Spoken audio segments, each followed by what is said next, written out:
seluruh keluarga, seluruh rakyat Papua berharap Bapak Gubernur Lukas NMB tidak boleh keluar dari tempat ini.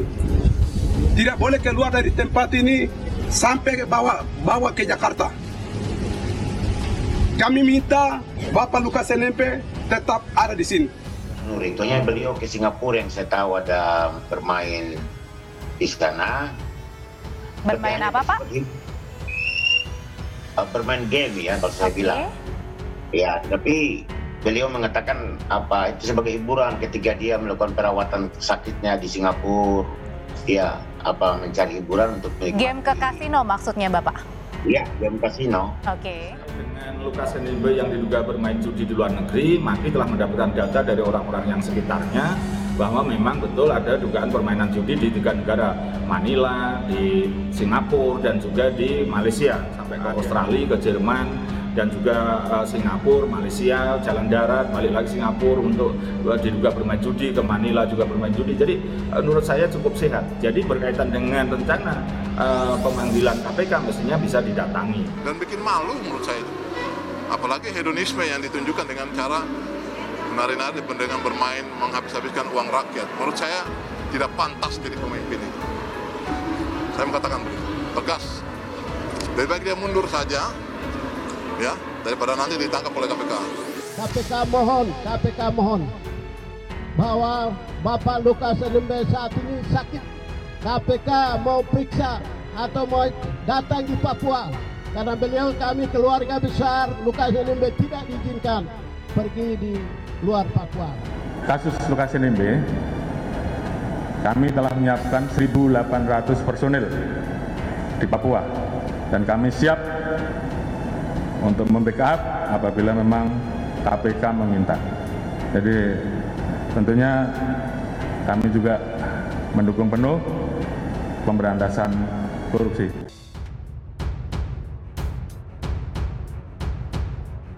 KPK dan aktivis Papua minta Lukas NMB stop provokasi rakyat Papua. Komisi Pemberantasan Korupsi meminta Gubernur Papua Lukas NMB tidak memprovokasi masyarakat supaya tidak memperkeruh suasana. Kepala Bagian Pemberitaan KPK Ali Fikri memaparkan bahwa penanganan perkara Lukas NMB murni tidak lanjut atas laporan masyarakat. Dia menyayangkan dugaan adanya pihak-pihak yang membangun opini agar saksi maupun tersangka menghindari pemeriksaan KPK. Sebelumnya, Lukas NMB tidak menghadiri agenda pemeriksaan kedua Komisi Pemberantasan Korupsi pada hari ini, 26 September 2022. Lukas sedianya diperiksa sebagai tersangka pada hari ini. Pemeriksaan pada hari ini merupakan panggilan kedua setelah sebelumnya Lukas mangkir pada panggilan pertama dengan alasan sakit. Dia meminta lembaga anti rasuah untuk memahami kondisi Lukas dan mengajak KPK untuk itu membuktikan kondisi kesehatan Lukas di rumahnya di Papua. Dikatakan Lukas hanya bisa diperiksa di rumahnya. Dia pun siap memberikan perlindungan apabila dokter dari KPK mau memeriksa Lukas di rumahnya. Sementara itu, aktivis Papua Charles Kausai meminta Gubernur Lukas NMB berjiwa besar untuk menghadapi proses hukum di Komisi Pemberantasan Korupsi terkait kasus dugaan tindak pidana korupsi yang dilakukannya. Mantan tahanan politik kasus pengibaran bendera bintang kejora di depan Istana Merdeka itu berharap perlu pendekatan-pendekatan persuasif terhadap kelompok massa yang menghadang. Charles berharap proses penegakan hukum berjalan baik tanpa mengorbankan kelompok-kelompok masyarakat lainnya. Pada kesempatan sebelumnya, tokoh pemuda Papua Martinus Kasuai mendukung upaya KPK untuk menuntaskan kasus dugaan korupsi yang dilakukan Lukas NMB. Sekretaris Barisan Merah Putih itu menyatakan kasus korupsi yang menjerat Lukas NMB merupakan kasus pribadi yang tidak ada kaitannya dengan politisasi atau kriminalisasi. Martinus menegaskan di Indonesia tidak ada masyarakat yang kebal hukum meskipun orang tersebut mempunyai jabatan di pemerintahan. Paulus Waterpauw minta KPK tak izinkan Lukas NMB berobat ke luar negeri, ini alasannya. Penjabat Gubernur Papua Barat, Paulus Waterpauw mengusulkan kepada Komisi Pemberantasan Korupsi untuk tidak memberi izin Gubernur Papua Lukas NMB untuk berobat ke luar negeri. Saat ini Lukas telah mangkir 2 kali dari panggilan KPK karena mengaku sakit. Salah satu contoh tuman yang diduga dilakukan oleh Lukas adalah bermain judi saat di luar negeri. Foto Lukas bermain judi di kasino luar negeri itu sebelumnya viral di media sosial setelah dibeberkan oleh masyarakat anti korupsi. Menurut Paulus, padahal saat itu Lukas mengklaim sedang sakit hingga harus duduk di kursi roda. Sebelumnya, kesehatan menjadi alasan Lukas NMB manggil dua kali dari panggilan KPK. Pertama pada pemeriksaan 12 September 2022 dan kedua pada 26 September 2022. Pengacara Lukas, Stefanus Roy Rening, mengatakan kliennya sudah menderita stroke dari 2018. Lukas, kata dia, mondar-mandir ke Singapura untuk menjalani perawatan. Kondisi Lukas, kata dia, makin memburuk 2 bulan belakangan ini. Namun KPK menyatakan tim dokter Lukas NMB kesulitan membuktikan bahwa Gubernur Papua itu sakit.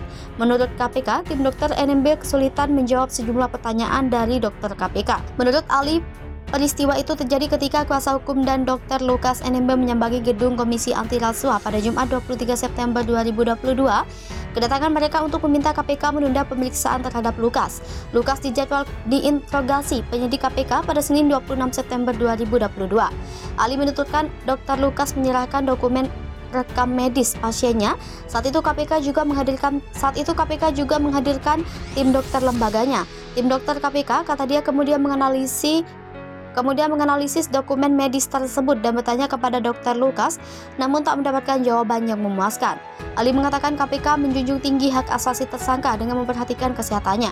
Namun kondisi kesehatan itu harus juga bisa dibuktikan. KPK berencana menggandeng Ikatan Dokter Indonesia untuk memeriksa kesehatan Lukas. Bila hasil pemeriksaan ID menyatakan Lukas butuh dirawat ke luar negeri, KPK akan mengabulkannya. Firly Bahuri, ganyang korupsi, selamatkan bangsa dan negara. Ketua Komisi Pemberantasan Korupsi Firly Bahuri meminta semua pihak untuk berani bersikap tegas dan mengambil langkah keras terhadap bahaya laten jahat seperti korupsi.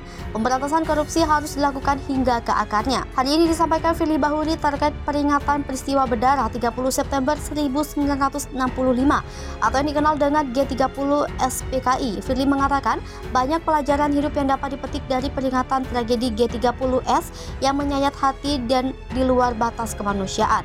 Dikatakan Firly, sejarah banyak mengajarkan untuk berani bersikap tegas dan mengambil langkah keras terhadap laten jahat. Salah satunya komunis yang bertentangan dengan nilai-nilai agama, kebangsaan, budaya, moral, dan etika di Indonesia. Penanganan laten korupsi sama dengan penanganan komunis. Penanganan korupsi hanya bisa diberantas mulai jantung sampai ke akar-akarnya. Tidak boleh ada intervensi atau upaya sekecil apapun untuk menghambat atau menganulir penanganan laten korupsi yang KPK lakukan.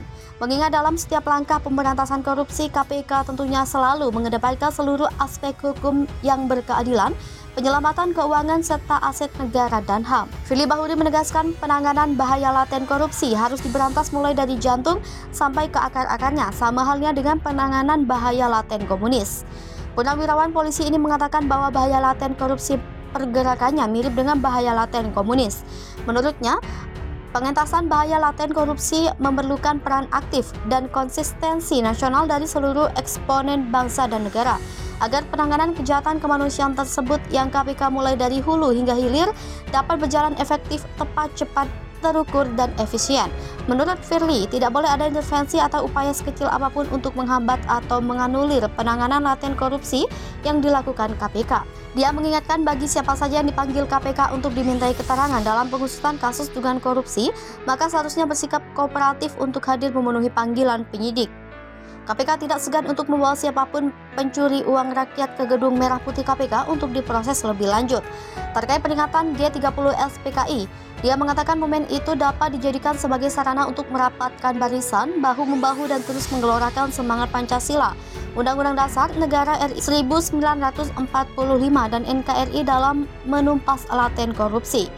Jika memang merasa sebagai warga negara yang baik dan percaya prinsip equality before the law, di mana setiap warga negara bersamaan kedudukannya di hadapan hukum dengan tidak ada pengecualian, siapapun tanpa terkecuali dan apapun status hukum yang disandang seyogianya wajib hadir saat dimintai keterangan oleh KPK. Dan ingat, KPK adalah alat negara yang menaungi upaya pemberantasan korupsi di Republik ini. Tinggal persoalan waktu saja bagi kami untuk membawa siapapun pencuri uang rakyat di Republik ini ke gedung Merah Putih untuk diperiksa lazimnya para tersangka lainnya hingga diproses sampai ke meja hijau, tempat pembuktian dan pencari keadilan.